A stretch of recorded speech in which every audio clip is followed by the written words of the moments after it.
Hi there, fellow sufferers. This is Gene Shepard, and I'm here today to read a short story called Ollie Hopnoodle's Haven of Bliss. Now, Ollie Hopnoodle's Haven of Bliss first appeared in Playboy, where it was a Playboy Humor Satire Award winner, and it now appears in a book called Wanda Hickey's Night of Golden Memories and Other Disasters, published by Doubleday and Dolphin Press. And now we begin the story, Ollie Hopnoodle's Haven of Bliss. Oh, gosh, I don't think we'll be able to leave for the lake today. My stomach. Instantly, a chorus of self-pitying moans and whimpers drowns out the hapless TV daddy. His TV wife, surrounded by her rosy-cheeked brood and a mountain of tennis rackets, suitcases, water skis, and all the other paraphernalia for an on-the-go family holiday, reaches into her hand-tooled Mexican handbag, pulls out a blue bottle, and hands it to him. Here, take 2 of these. Well, okay, but it's no use. I've tried everything. Popping the pills into his mouth, he smacks his lips a couple of times and says irritably, "Why, these taste just like candy." "Why, there's no law that says medicine can't taste good," the family shouts in unison. He swallows doubtfully, waits a moment for the little A's and B's to go to work, and then he breaks into a blinding, ultra-bright smile. "Say, you're right. I feel good again. Cheers." "All right, then, let's get the show on the road," barks the TV mama, herding the happy family out the door toward the station wagon and vacation land. My poor old man, I reflected gratefully as I snapped off the set, was not a TV daddy. For one thing, I have never heard one of them, that is, TV daddies, use anything like the language he employed in moments of stress. Had he been playing the same touching scene, it would have gone something like this. Okay, there's a quick medium shot of a fifth-hand Oldsmobile in the family driveway. A close-up on the old man's face behind the wheel. It is contorted in pain. "Oh, holy Christ, I'm going to heave! What the hell was in that? What was in that red cabbage?" A quick pan to my mother. Her hair is in curlers. "What do you mean, red cabbage? Them 7 beers?" Back to the old man, his face now turning green. "Oh, forget the crummy trip. It's off." Then there's a sudden uproar from the kids in the back seat, including me. A quick cut to the old man. "What did you say?"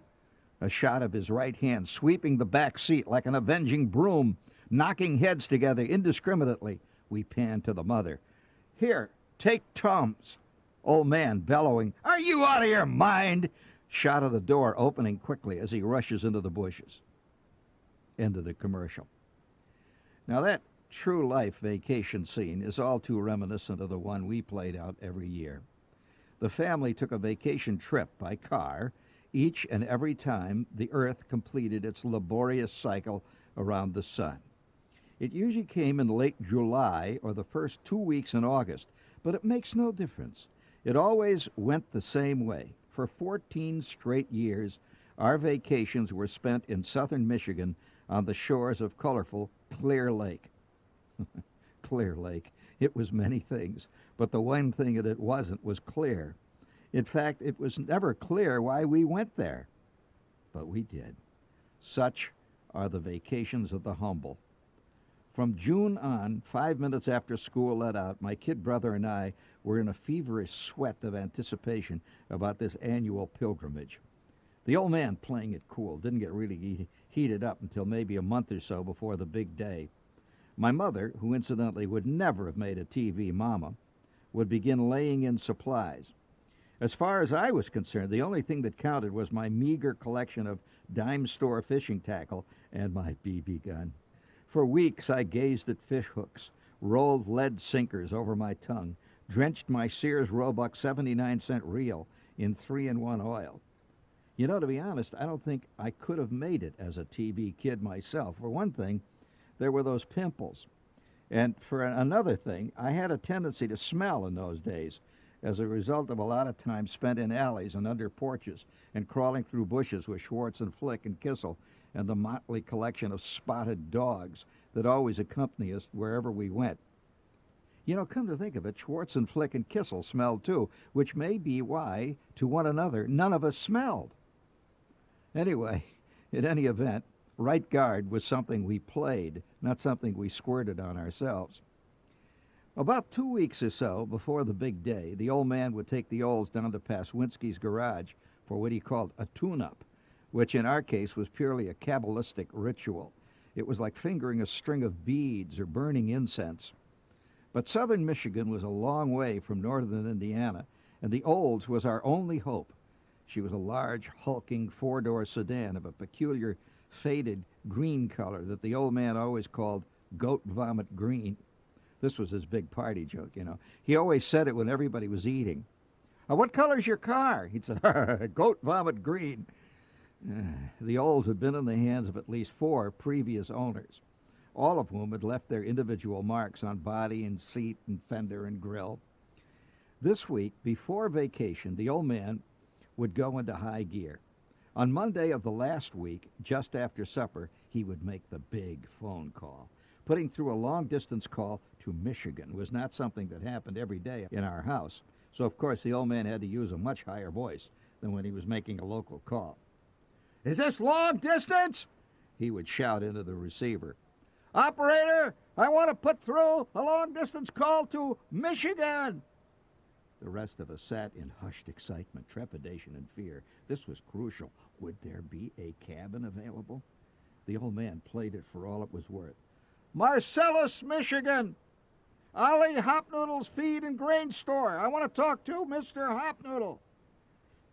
He listened intently, then put his hand over the phone and whispered. I can hear him ringing him.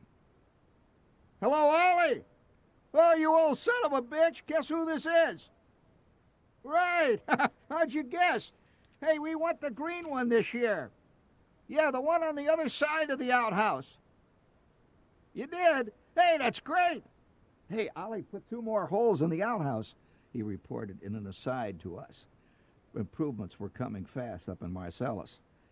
"Okay, Ollie, see you next week. Save the green one for us." Click. The die was cast. We were on our way. Almost. The week dragged by interminably. But finally it was Saturday night. All day my mother had been cleaning up the house for the 2-week hiatus, nailing down the screens, locking the basement windows, packing suitcases, trunks, cardboard boxes, laundry bags, and wicker baskets with everything she could lay her hands on. The old man, who worked a half a day on Saturday, came roaring up the drive, the Olds already snarling in defiance over what was about to occur. He charged into the kitchen, his eyes rolling wildly, his very being radiating sparks of excitement. "Okay, now, this year we're all going to get up early, and we're going to be on the road by 6 o'clock, 6 a.m., no later. You got it? This time we're going to beat the traffic." My mother, who had heard this all before, continued toiling stoically over her enormous pile of effluvia. "When that alarm goes off at 4:30, the old man said to no one in particular, "I don't want to hear no griping, okay? Right? Now let's check the list." Far into the night, they went over every can of pork and beans, every slice of bacon, every box of crackers, every undershirt and rubber band, even the jug of citronella, that foul, fetid liquid, mystically and, by the way, erroneously believed to be effective in warding off mosquitoes of the Michigan variety. Finally, sometime after midnight, the uproar slowly petered out. A few minutes later, the alarm went off, and my kid brother and I leaped out of the sack like shots. This was it. Oh, from the next bedroom came a muffled curse. "For Christ's sake, will you shut off that damn thing?" Mutterings from my mother as she put on her slippers in the dark. "Don't worry," growled the old man in his familiar litany. "Don't worry, I'll get up. I'm just resting a little bit." More mutterings. "Look, I'm just resting my eyes. I'm going to get right up. For God's sakes, will you shut up?" The vacation had begun, as it always began. Already, not 3 minutes old, and it was imperceptibly inching downhill. 5 minutes later, my mother, wearing her rump-sprung chenille Chinese red bathrobe with tiny flecks of petrified egg on the lapels, her eyes puffed sleepily, peering down at a pot of simmering oatmeal in the clammy kitchen. Outside in the darkness, a few sparrows, clinging to telephone wires, chirped drowsily, pretending that they were real birds and not just sparrows living in a steel mill town. My kid brother and I ran insanely up and down the basement stairs, dragging stuff out of the coal bin that we figured we might need at the lake. For over a month, I had been assiduously collecting night crawlers in a Chase and Sanborn coffee can. I brought them up from the basement to be ready to pack when the time came. Oh, I toyed with my oatmeal out of excitement. It was such a great day that I actually went ahead and ate some of it. My brother, who had been known to go for over 2 years without eating anything, was playing piggy in honor of the festive occasion. This was a game invented by my mother to euchre the little runt into eating. It consisted of my mother saying, "Randy, how does the little piggy go, huh? His nostrils would flare, his neck would thicken, his face redden. He would grunt twice and look for approval to my mother.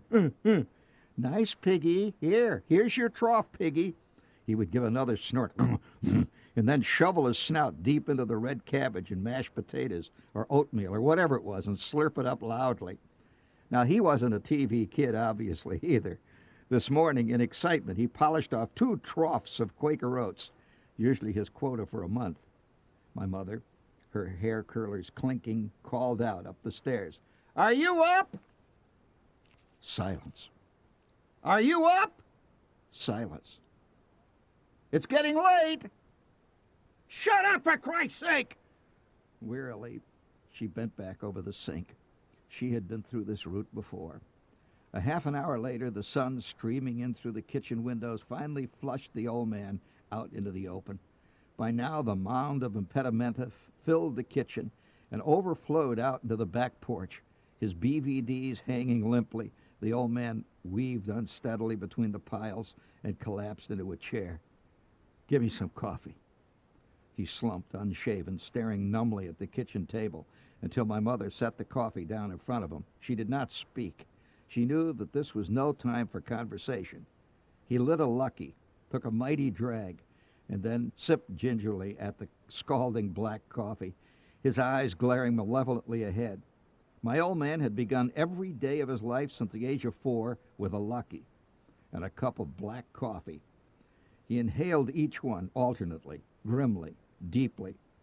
During this routine, it was suicide to goad him.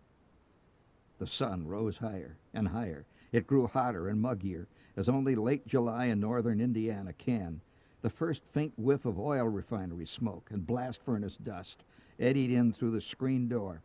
Somewhere a cicada screamed into the brightening haze. Clotheslines drooped. My brother and I were busy carrying bags, suitcases, and lumpy cardboard boxes with string tied on them out into the driveway. My mother wordlessly squeezed lemons for the lemonade we always carried along in our big 2-gallon thermos, which leaked. The old man stonily began his second cup. Halfway through it, he suddenly looked up, the sun now well over the high-tension wires and striking him full on his stubbled face. "Well," he shouted, "are we all set to go?" This was the signal that the real action now would begin. The old man was still alive for another day. It was vacation time. He had been let out of the pen. My mother, picking up her cue, said, "Well, everything's about set." "Okay, give me that list." He roared around the kitchen, his BVDs flapping obscenely as he rechecked the pile of rubber ducks, beach balls, old inner tubes, spy glasses, straw hats, fielder's mitts, accordions, all of it.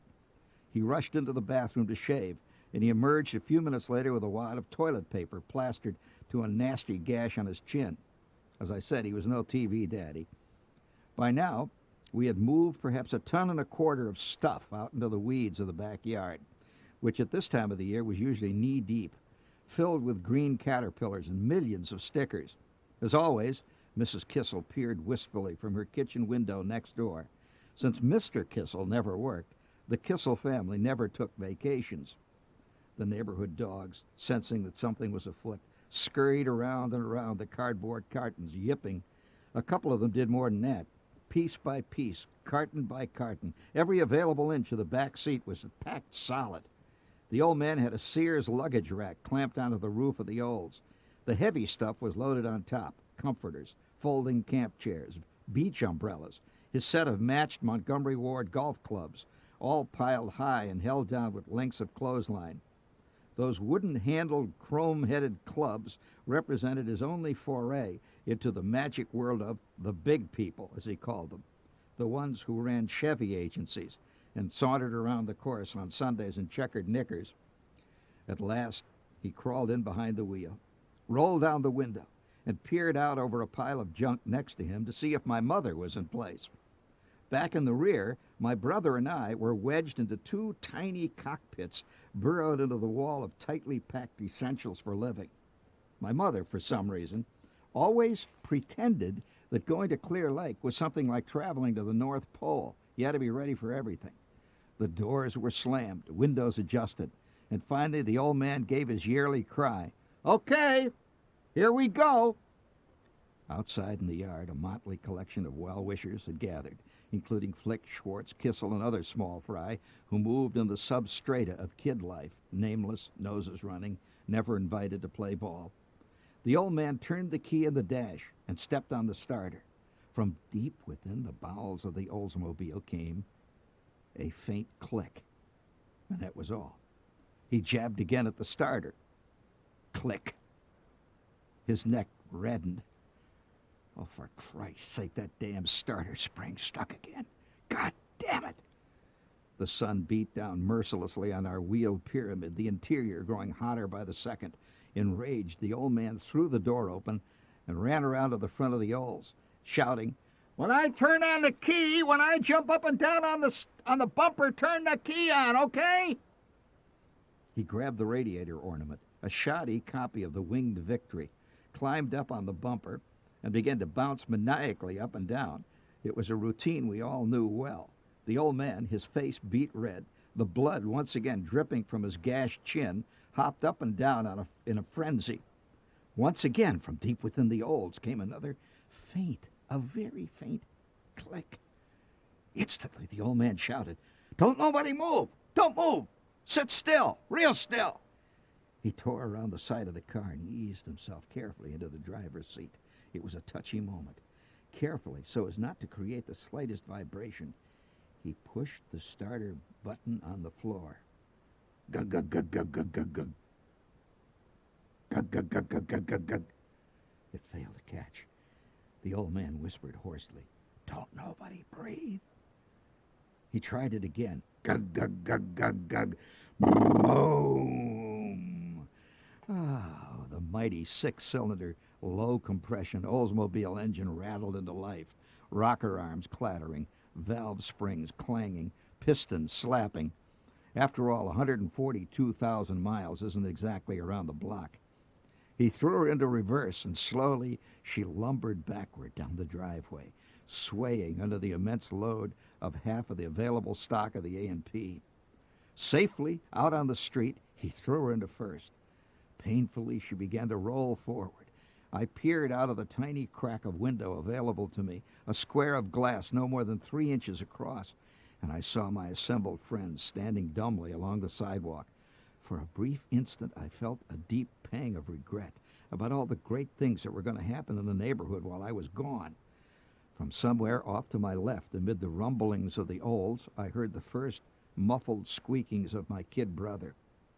2 minutes later, we turned down a side road toward the main highway that wended its way listlessly past junkyards and onion patches toward the distant, rolling, sandy hills of Michigan. It was Sunday, and already a solid line of automobiles, bumper to bumper, stretched from one horizon to the other, barely moving. The old man, his eyes narrowed with hatred, glared through the windshield at his most ancient and implacable foe, traffic. Damn Sunday drivers, stupid sons of bitches. He was warming up for the big scenes yet to come. As traffic fighters go, he was probably no more talented nor dedicated than most other men of his time. But what he lacked in finesse, he more than made up for in sheer ferocity.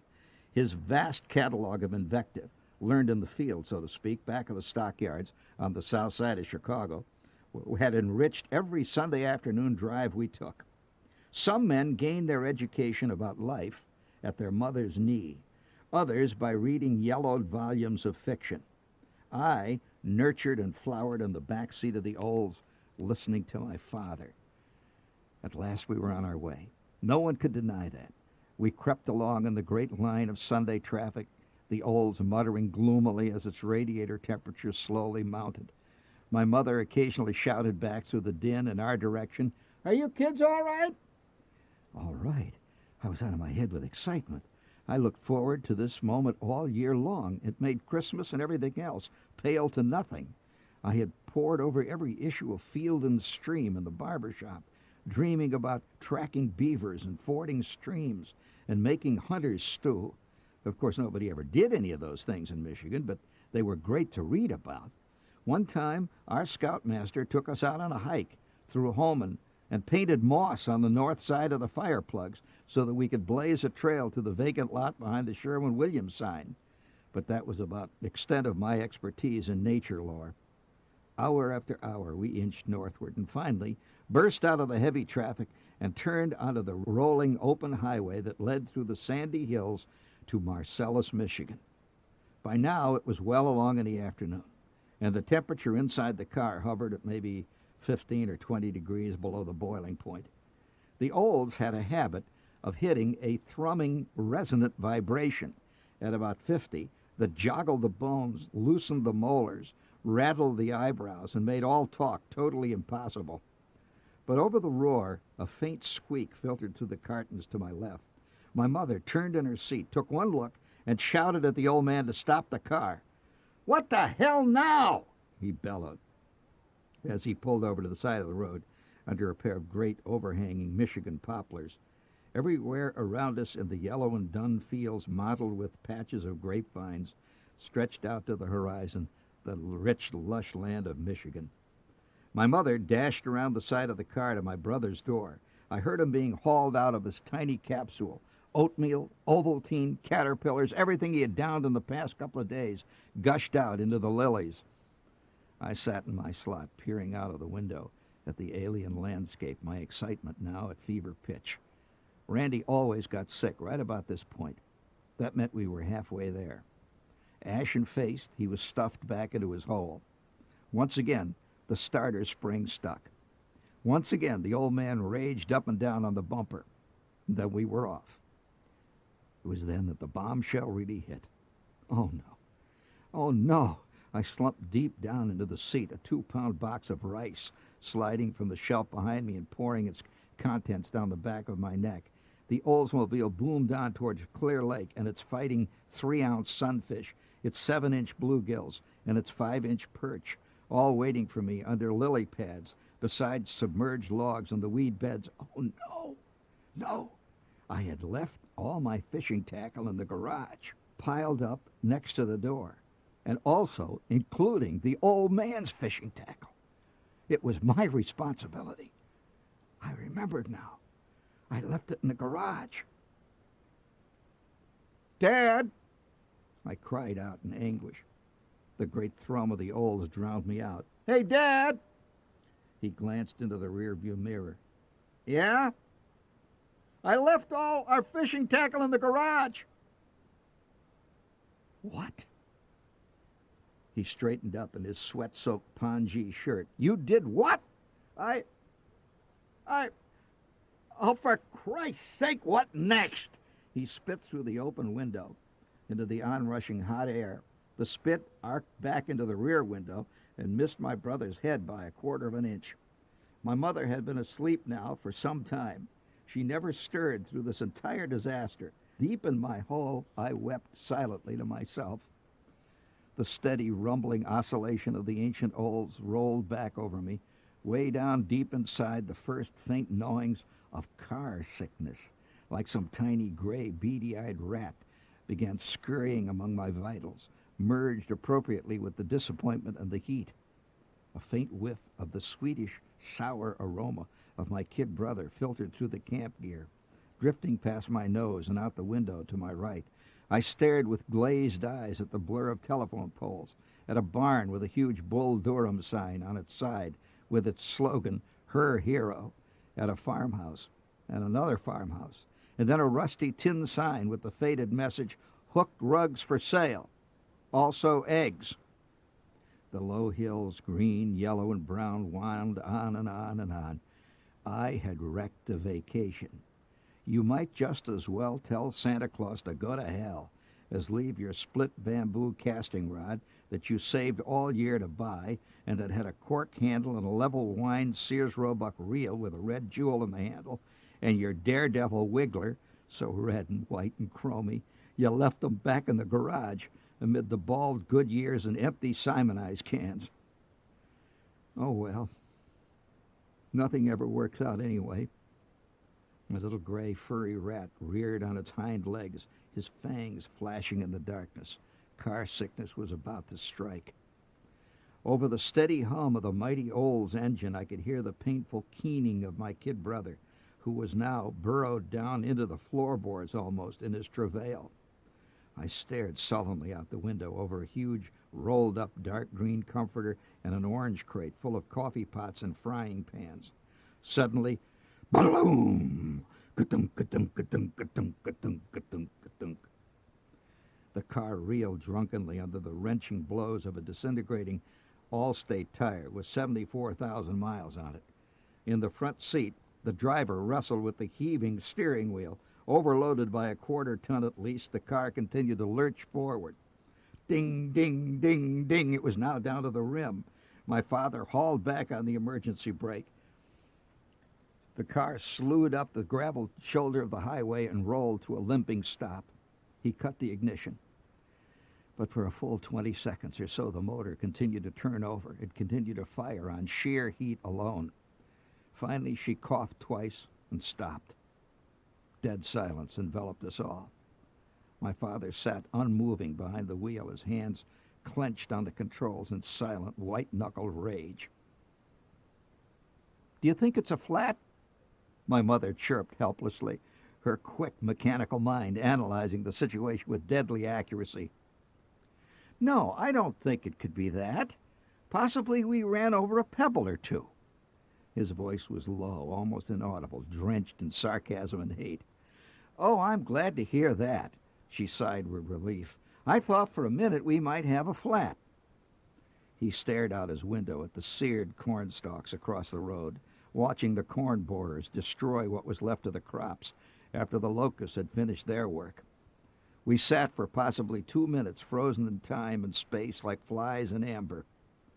Then, in the lowest of all possible voices, he breathed toward the cornfield. Balls. Very quietly, he opened the door, climbed out, and stalked back to the trunk. "All of you get out! God damn it!" he shouted. My mother, realizing by this time that it hadn't been a pebble after all, whispered, "Now don't get on his nerves. Don't whine." The four of us gathered on the dusty gravel. Along the road behind us for a quarter mile at least, chunks of black, twisted rubber smoked in the sun and marked our trail of pain and what was left of the Allstate. The old man silently opened the trunk, peered into the tangled mess of odds and ends that always filled it, and began to rummage glumly among the shards. He removed the clamp that released the spare tire. In his world, spare tires were tires that had long since been given extreme unction, but had somehow clung to just a tiny thread of life and perhaps a shred or two of rubber. Next, the jack. We sat at a safe distance next to the cornfield in the shade of an elm tree, suffering from oak blight, an almost impossible situation. "Let's have a picnic while Daddy fixes the tire," suggested Mother cheerfully. Daddy, his shirt drenched in sweat, tore his thumbnail off while trying to straighten out the jack handle, which was insanely jointed in 4 different spots, making it as pliable as a wet noodle and about as useful. While he cursed and bled, we opened the lunch basket and fished out the warm cream cheese sandwiches and the lunch meat and relish sandwiches. "Give me a peanut butter and jelly sandwich," said my kid brother. "We don't have peanut butter and jelly, Randy." "I want a peanut butter and jelly sandwich." "Well, we have nice tuna and egg salad sandwiches on rye bread. You can pick the seeds out and have fun making believe they're little bugs." "I want peanut butter and jelly." Randy's voice was rising to a shrill pitch. Off in the middle distance, the jack clanked and rattled as the Olds teetered precariously on the flimsy metal support. "God damn it, in 2 seconds, I'm going to come over and bat you one good." yelled the tire repairman. Randy threw his tuna salad sandwich out of the road, where it was instantly smashed flat by a Mack truck. Our little picnic went on. We drank lemonade. We ate broken cookies. Finally came the call. "Okay, pile in." "How about some music?" my mother asked rhetorically as we rolled out onto the highway. My father stonily drove on. Sometimes after a particularly bad flat, he didn't speak to the family for upwards of 2 weeks. I suspect that he always pictured heaven as a place where everybody was issued a full set of brand new 4-ply U.S. Royal Roadmasters, something he never once in his life attained, at least on this earth. My mother fiddled with the car radio, which hummed and crackled. "Roll out the barrel, we'll have a barrel of fun. Roll out the barrel, we've got the blues on the run." The Andrews sisters were always rolling out barrels and having fun. "Isn't that nice? How about playing a game, kids?" "What, kids? Let's play a game now. Come on. What am I thinking of? Animal, vegetable, or mineral?" We always played dumb games in the car, like who could tell quicker what kind of car was coming towards us, or count the number of cows, or beaver, where the first guy who saw a red truck or a blue Chevy or a Coca-Cola sign would hit the other guy if he hollered beaver first. Then there was padiddle, which was generally played when there were girls in the car and had a complicated scoring system involving burned-out headlights, the highest point-getter being a police car running one-eyed. But padiddle was never played in cars carrying mothers and kid brothers. "Now what the hell?" My father had broken his vow of silence. Ahead, across the highway, stretched a procession of sawhorses with flashing lights and arrows and a sign reading, "Road construction, detour ahead, 27.8 miles.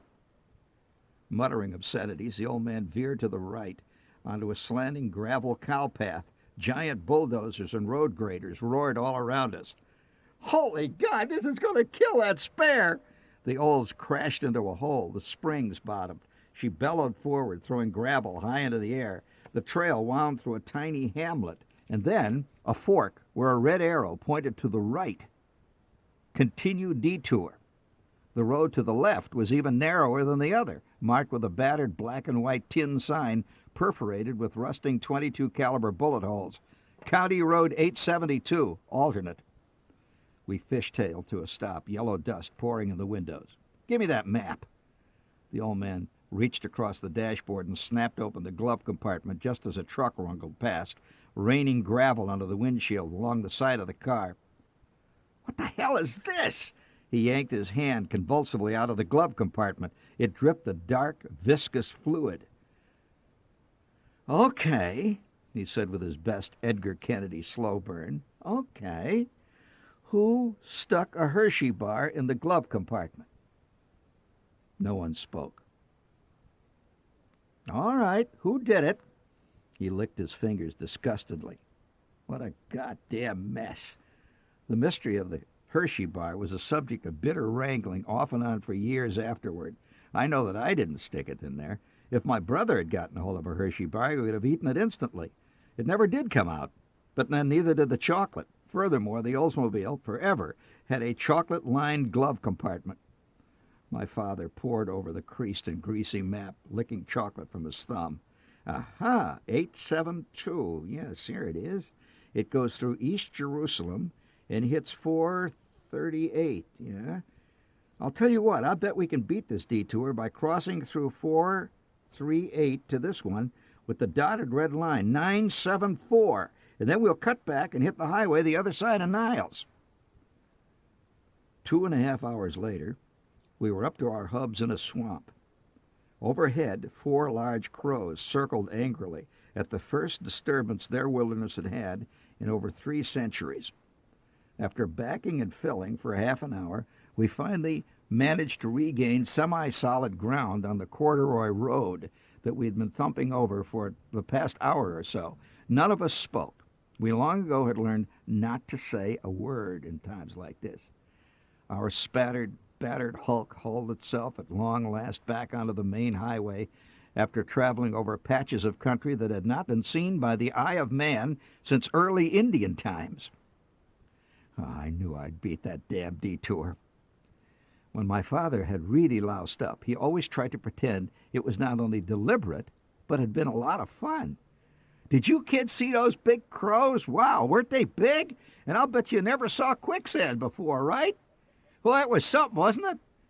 Leaving a trail of mud, we rumbled along smoothly for a few minutes on the blessed concrete. How about some of those Mary Janes? Would you kids like some Mary Janes? Now the old man was in a great mood. My mother scratched around in the luggage a few minutes, and she found a cellophane bag full of the dentist's delight.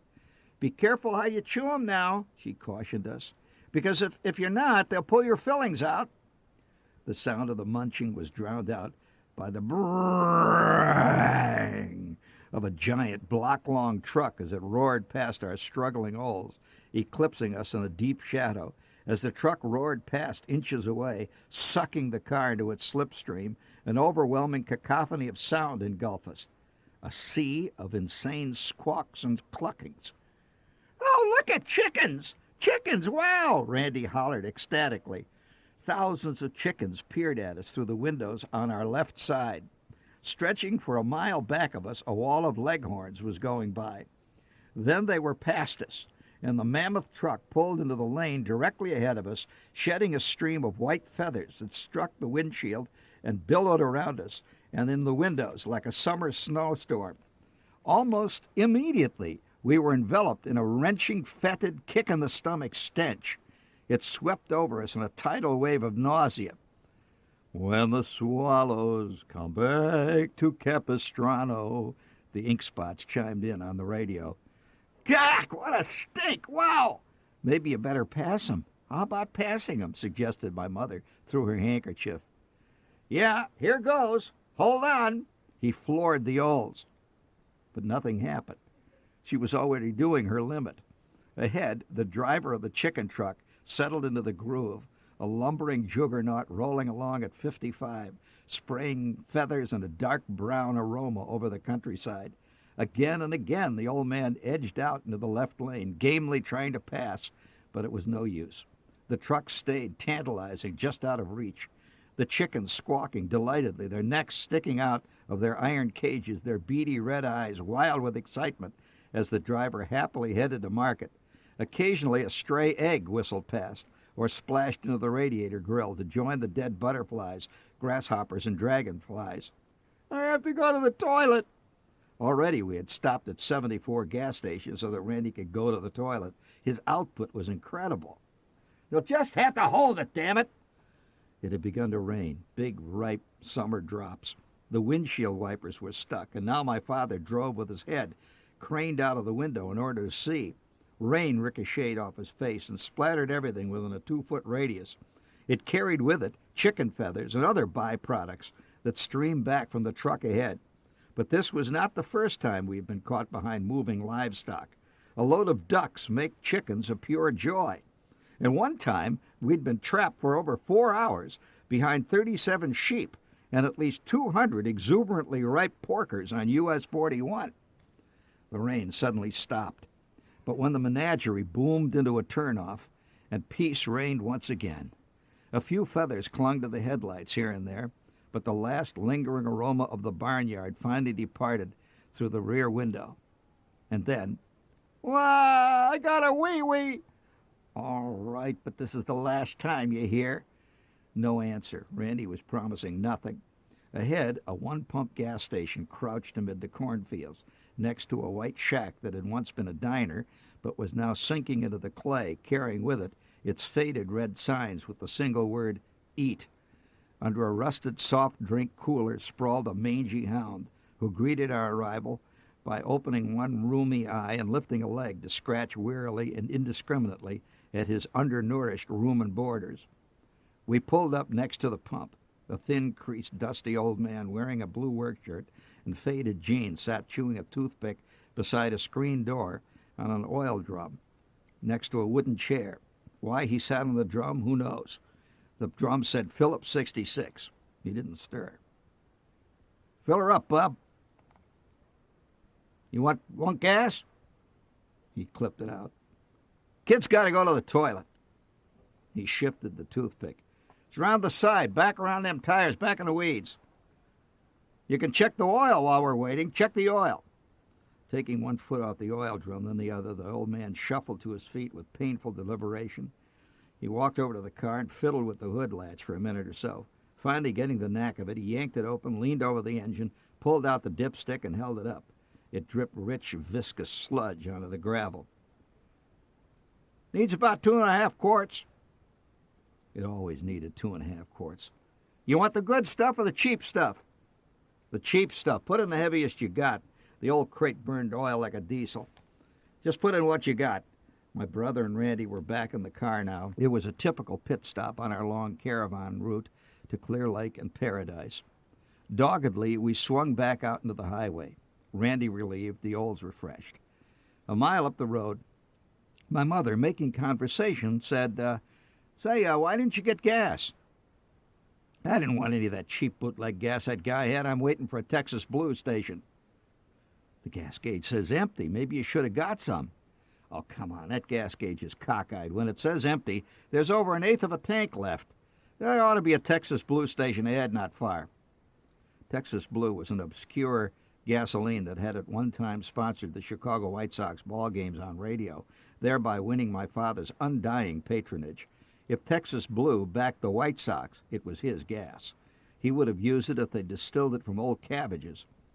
30 seconds later, the car sputtered to a stop, bone dry. Out of gas. After sitting stony-eyed for a long time behind the wheel, the old man silently opened the door, got out, slammed it, opened the trunk, took out the red can he always carried and continually used, slammed the lid shut, and set out without a word for the gas station we had left 1.5 miles behind. He plodded over the horizon and was gone. We played animal, vegetable, or mineral, and drank more warm lemonade while we waited in the steamy heat. 40 minutes later he returned, his 2-gallon can filled to the brim with gas so cheap you could hear it knocking in the can. He smelled heavily of both gasoline and bourbon. He poured the gas into the tank, and shortly thereafter we once again entered the mainstream of humanity. A single red sign stuck on the road shoulder at a crazy angle whizzed by. In white letters it read, "Listen, birds." My father lit another Lucky and leaned forward on the alert, peering through the bug-spattered windshield. "These signs cost money." The second red and white announcement flashed by, followed quickly by the third. "So roost a while." Oh, that's a joke, son. The old man flicked his match out the side window, his neck craning in anticipation of the snapper. We drove on and on. Had some crummy, rotten fiend stolen the punchline of the Burma shave signs? Another sign loomed over the next hill. He squinted tensely. "Genuine cherry cider for sale." "Ah, for Christ's sake," he muttered amid the thrumming uproar and the constant ping of kamikaze gnats and beetles on the spattered windshield. But finally it came. Half hidden next to a gnarled oak tree at the far end of a long sweeping curve, the last sign appeared. "But don't get funny." I didn't get it. But then I didn't get much of anything in those days. A few yards farther up, the sponsor's name flashed by, Burma Shave. Up front, the old man cackled appreciatively. His favorite form of reading were Burma Shave signs next to the Chicago Herald-Tribune sports section. Burma Shave signs. He could recite them like a Shakespearean scholar quoting first folios. He had just added another gem to his vast repertoire. In the months to come, it would be referred to over and over, complete to location, time of day, and pertinent weather information when he had read the signs. In fact, he and his pal Zudok even invented their own Burma Shave signs, pungent, unprintable, and certainly triple, double, sometimes even single entendre. It might have been a great ad campaign if the Burma Shave Company had the guts to do it. It began to rain again. My father rolled up the window part way. Normally, the atmosphere in the holds in full cry was a faint, barely discernible blue haze, an aromatic mixture of exhaust fumes from the split muffler, a whiff of manifold heat, burning oil, sizzling grease, dust from the floorboards, alcoholic steam from the radiator, and the indescribably heady aroma of an antique tangerine left over from last year's trip that had rolled under the front seat and had gotten wedged directly in front of the heater vent. Now subtly blended with this olea were the heavenly scents of wet hay, tiger lilies, yellow clay, and fermenting manure.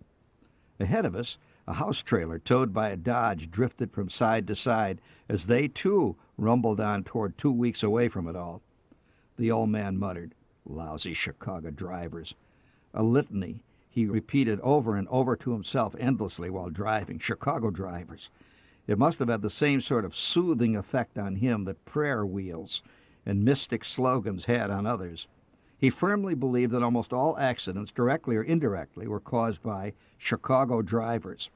And if they could all be barred at birth from getting behind a wheel, cars could be made without bumpers, and the insurance companies could turn their efforts into more constructive channels. Look at that nut, the old man muttered to himself as the house trailer cut across the oncoming lane and rumbled out of sight of a gravel road, traveling fast and hard with a thick cloud of yellow dust behind it. My mother was now passing out Wrigley's spearmint chewing gum. "This'll keep you from getting thirsty," she counseled sagely. We were doing well, all things considered, having stopped for Randy on the 75 gas station so far. After licking off the sweet, dry coating of powdered sugar, I chewed the gum for a while and leafed restlessly through a Donald Duck Big Little book that I'd brought along to pass the time. But I was too excited and kind of sick to worry about old Donald, Dewey, and Huey, and Louie. Suddenly, the uproar in the front seat roared back over us. I sat up. My mother screamed and shrank away towards the door. The old man shouted above her shrieks, "For Christ's sake, it's only a bee. It's not going to kill you. It's just a bee." A big fat bumblebee zoomed over the pots and pans and groceries, banging from window to window as my mother, flailing her tattered copy of True Romance, cowered, screaming on the floorboards next to the gear shift. The bee zoomed low over her, banked sharply upward, and began walking calmly up the inside of the windshield, like he knew just what he was doing. Every year, a bee got in the car. The same bee. My mother had an insane fear of being stung. She had read in Ripley's Believe It or Not that a bee sting had killed a man named Howard J. Detweiler in Canton, Ohio, and she never got over it, never. The subject came up around our house all the time, especially in the summer, and my mother invariably quoted Ripley, who was universally recognized as the ultimate authority on everything. She screamed again, "God damn it, shut up! Do you want me to have an accident?" My father bellowed. He pulled off to the side of the road, flung his door open, and began the chase. "Give me the rag out of the side pocket," he yelled. My mother, shielding her head with her magazine, interrupted her whimperings long enough to shriek, "Where is he? Where is he? I can hear him!" The bee strolled casually up the windshield a few inches farther, humming cheerfully to himself. The old man tore around to the other side of the car to get the rag. Sensing that he had made his point, the bee revved his motors with a loud buzz and was out the window. He disappeared back down the road and into the towering skies of early evening, obviously getting set for the next Indiana car to show up over the hill. He was working this part of the track. He got away, the bastard. My father slid back into the seat, threw the oils into gear, and pulled back out into the asphalt. "Okay, he's gone. You can get up now, for God's sakes." His voice dripped with scorn.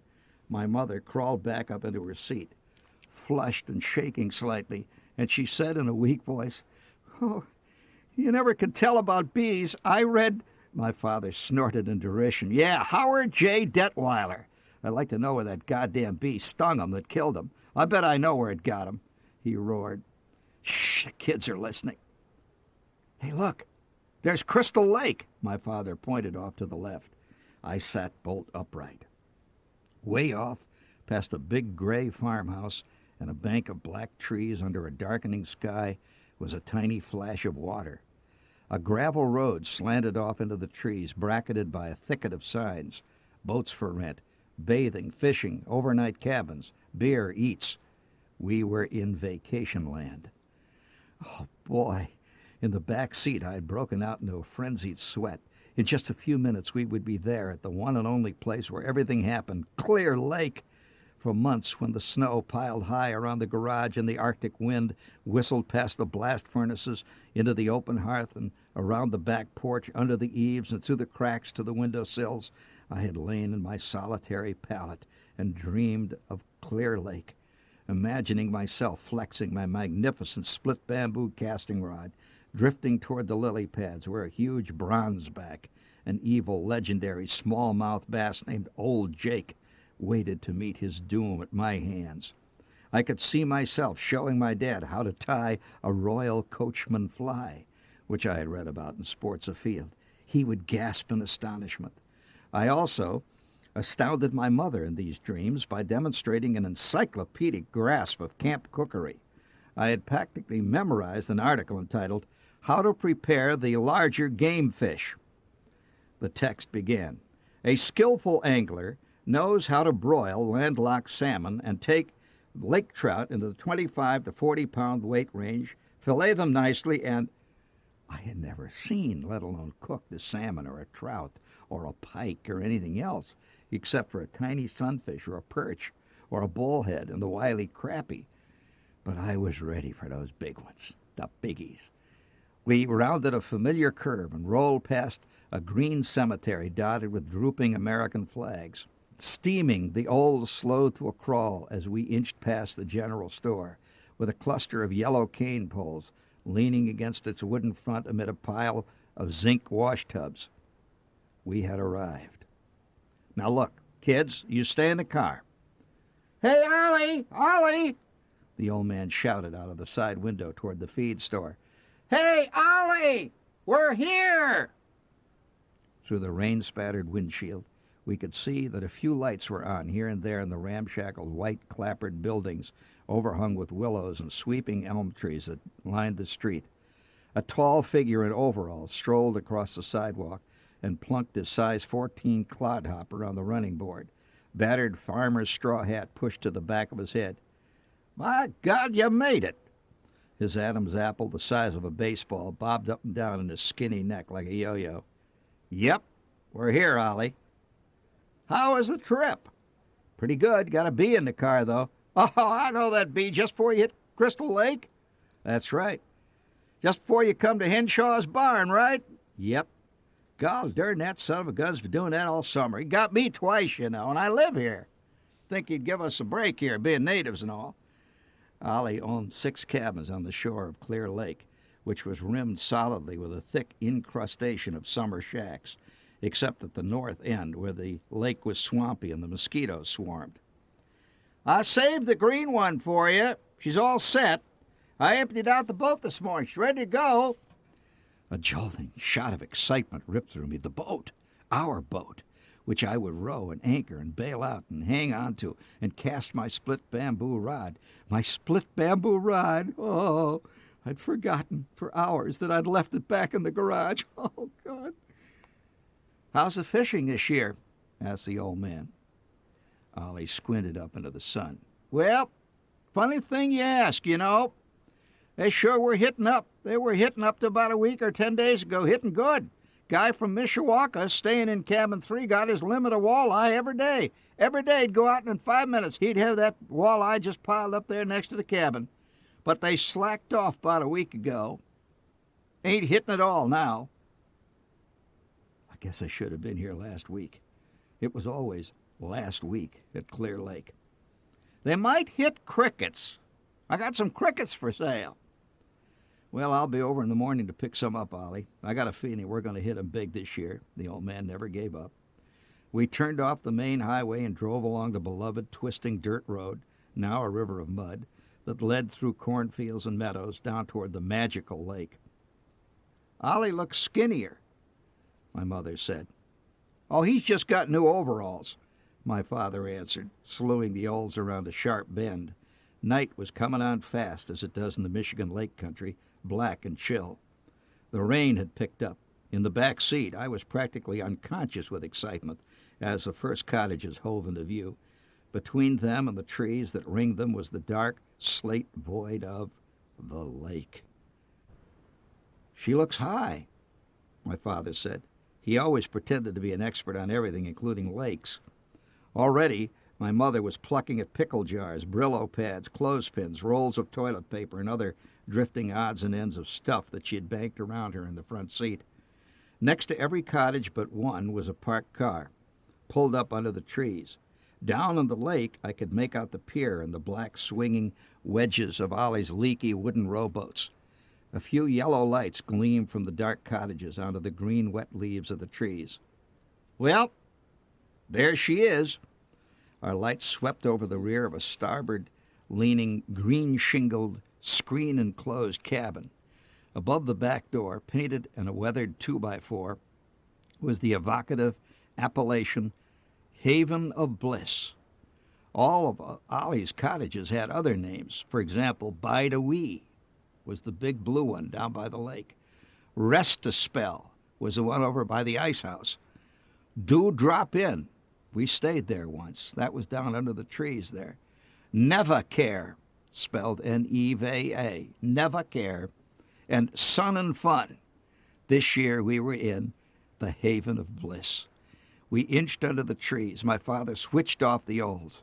With a great gasping shudder, she sank into a deep stupor, her yearly trial by fire half over. She was resting now. The rain was coming down hard, pounding on the roof of the car and dripping off the trees all around us.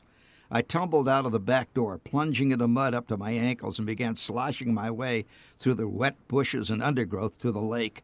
Behind me, I could hear my kid brother already whining that the mosquitoes were biting him. There at my feet, lapping quietly at the rocks, the black water faintly aglow, was Clear Lake. In the darkness a few feet offshore, I could dimly make out our wooden boat, the waves lapping against its side. Clunk, ka-thunk, ka-splat, plop, plop. One of the most exciting sounds known to man, the sound of a lake lapping against a wooden rowboat. Hey, come on, we gotta unload. Everything's getting wet. Let's get down here, my father shouted through the trees. I slogged back up the path, slopping and slipping and skidding and cracking my shins against tree stumps. My father and mother were tugging at the tarpaulin that covered the luggage rack on the roof. The rain poured down unrelentingly. Where the hell's the flashlight? Don't tell me we forgot the goddamn flashlight. I thought you brought it, my mother answered from the dark deluge. Oh, Jesus Christ, what did we bring? Look at this stuff, and we don't even have a flashlight. Well, you made up the list. How the hell can you forget the flashlight? Well, if you had gotten up when you said you would, Will you shut up? I don't have any time to argue. This stuff's getting soaked. My mother disappeared into the cabin. The lights aren't working, she called out into the rain a moment later. My father didn't even bother to answer that one. If she had said the roof was gone and there was a moose in the bedroom, it wouldn't have surprised him. He staggered past me, reeling under an enormous cardboard box full of pots, pans, baking powder, rubber ducks, and ping-pong paddles. Don't just stand around, do something, he bellowed at everybody within hearing. Damn it, do I have to do everything here? I grabbed a beach ball from the back seat, waded through the clay, and groped my way up the rickety back steps.